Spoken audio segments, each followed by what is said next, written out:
cards.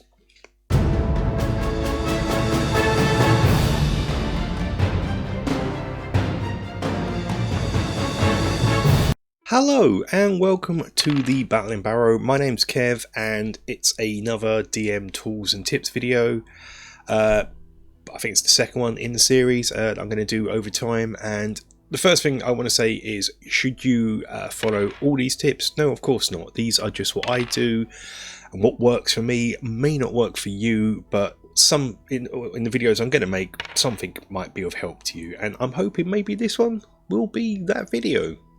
So yeah, okay, cards. This one's going to cover cards. What do I mean by cards? Well, as a DM and a player, if you want to look up stuff, you've got to have all three of your big hefty books at hand. So you need the player's manual for spells, you need the DM's manual for magic items, and you need the monster manual for, well, monsters.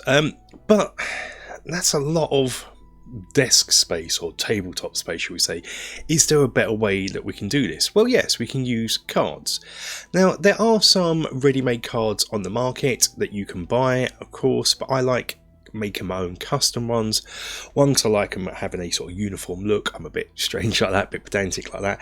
And two, I can tailor them to suit my game. Take the monsters, for instance. I use the morale system from Me, so I can include that in the card, which isn't in the monster manual. So let's have a look at some of these cards now. So first up, let's look at spell cards. These are I print these 4 to a page, and then so they would look like that on the sheet, and then I cut them down. But before I cut them down, I laminate them.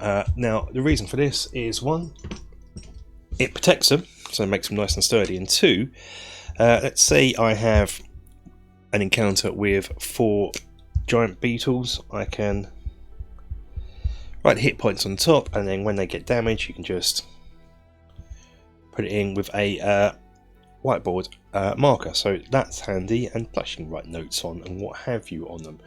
So that's why they're laminated and they just rub off, ready for use in the next game. So I've laid them out on mine, so I can see the arm class, and this is like the average hit point, so I can just obviously as a DM, when I run this, I know it's 4 hit points, so I'll probably add one or subtract one, just to add a bit of variety to them and keep the players guessing as well, because sometimes they can work out how much hit points things have. I have their stat block here, just the modifiers. These are based on 5e, of course, for the most part. Any sort of special rules go on the top here, so this one has any saving throws. I haven't got one that has one at hand. Let's see if I can find pack tactics. So if there is any, I can't find one quickly at hand, but if there's any damage, immunities, resistances and vulnerabilities, they go at the top.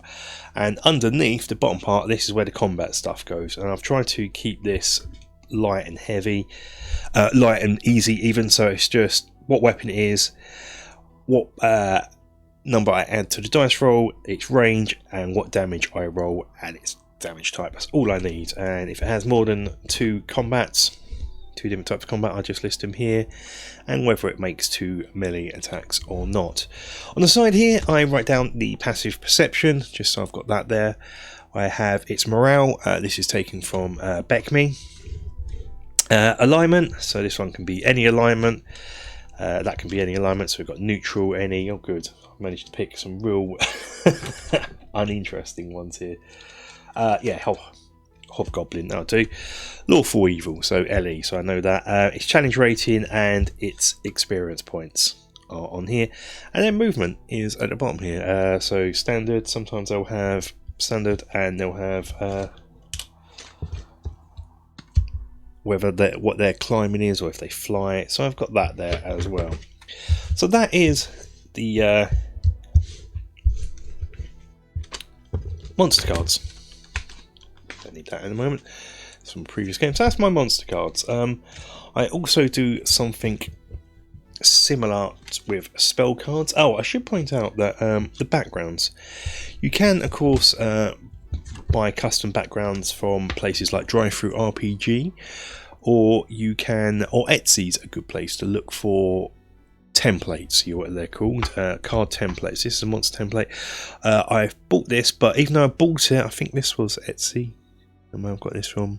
I customized it anyway. I took the file and I customized it because I wanted more of these columns. So I wanted to add the morale and so forth. So yeah, they're always about £1, or if you're in dollary doodahs land, normally about just under $1.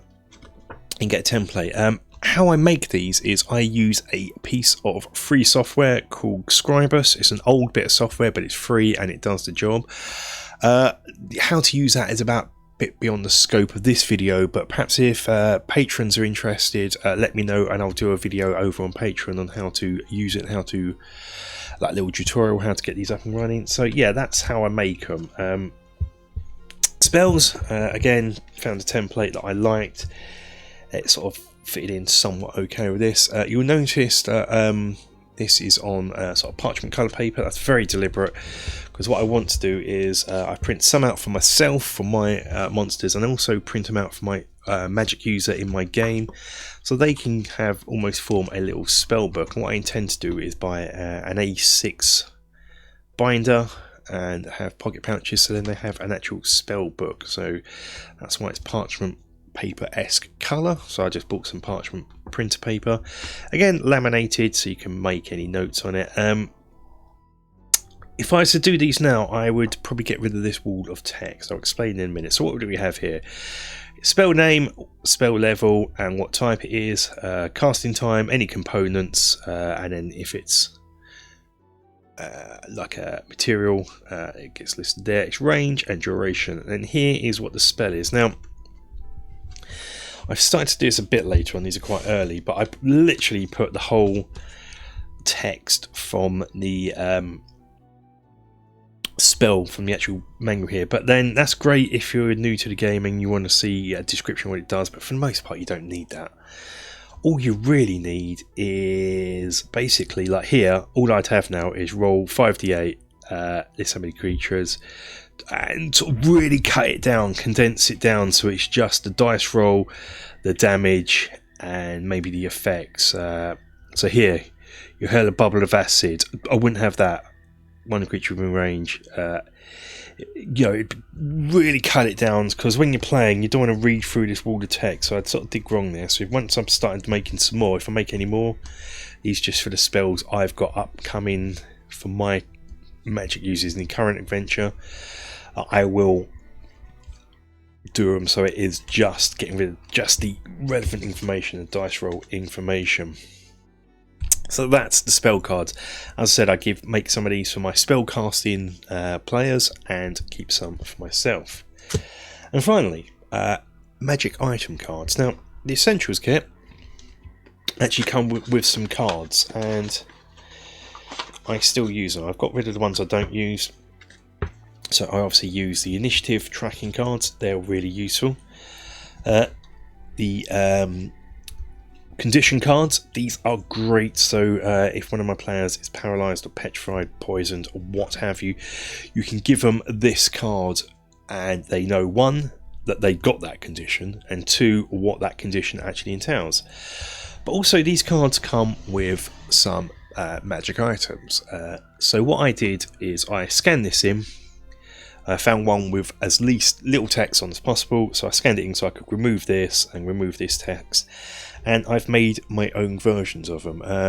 Even though it's a scan, this one, when I print it out, my printer comes out lighter, just so they're in keeping. And I printed these out 9 to a page and printed them out without shrinking. For the most part it worked, but then the bottom cards don't print properly due to the printing area that you can do on the paper, and the right hand ones have a margin, so this is obviously the bottom right one, but you know, I can live with that because the relevant information is here. So all I've done is I've gone through and one, made cards, retroactively made cards for the magic items my players have, and two, gone through the upcoming adventures I got planned and made cards for potential items that they might come across. as well. And just included the ones from the Essentials kit, whether, they're probably not going to have this mystery key in the game, because that's part of the Essentials kit adventure. But what you would have here is all different potions, and what I like about this is it has multiple potions of healing, because that's something that's quite a common find. So what I can do is can give them that. It tells them what happens when they use it, how much they heal, and once they use it, they can give it back to me. So it's just a nice way of tracking the items you've got and so forth. So yeah, that is my cards I've got. One thing I would say about the cards here is I adjusted the XP because I was using Beck Me XP, but then decided not to and use 5e. So some of these have Beck Me XP, some have 5e XP. I'm going to go and sort them out at some point in the future. But what I might do is, for my patrons, the cards I have made I might just stick up there so you can download if you like. Let me know if that is, patrons, if that's something you're interested in, of course. There's a way, just a little way of me saying thank you to you guys. But that's it. I find these a real great help. It saves trying to flip through and find the information you want. You just have a card in front of you. You can write different bits of information in where they are laminated. So the hit points is the obvious one, and so forth. They just work out really well and streamline the playtime. I'm really happy with them. But that's it for this video. Until the next tips video or the next video in general, stay safe, take care, and I'll see you soon.